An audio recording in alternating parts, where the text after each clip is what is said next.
అంటే బలగంలో మీరు చేసిన క్యారెక్టర్ మొగిలి అనే క్యారెక్టర్ ఇప్పటికీ అందరికీ గుండెల్లో అలా పెనవేసుకుపోయింది, అంటే పిండేసింది హృదయాల్ని ఆ క్యారెక్టర్ క్లైమాక్స్లో, ఎస్పెషల్లీ క్లైమాక్స్లో.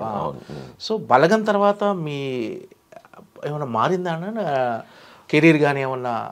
సడన్గా డ్రాస్టిక్ చేంజెస్ ఏం రాలే, కానీ నేను బలగం చేశానని కూడా చాలామందికి తెలియదు. అంటే ఆ గడ్డము ఇవన్నీ బికాజ్ సినిమా చాలా గొప్ప పేరు తీసుకొచ్చింది అందరికీ.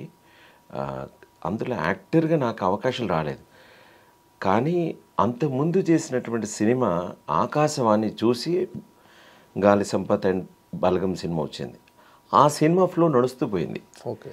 సో అప్పుడు చేస్తున్న టైంలో ఆ సినిమాని చూసిన వాళ్ళు ఇంకేమేం చేశారు, బలగం చేసింది మీరేనా అనుకుంటూ ఒక్కొక్కటి ఇప్పుడు యాడ్ అవుతున్నాయి.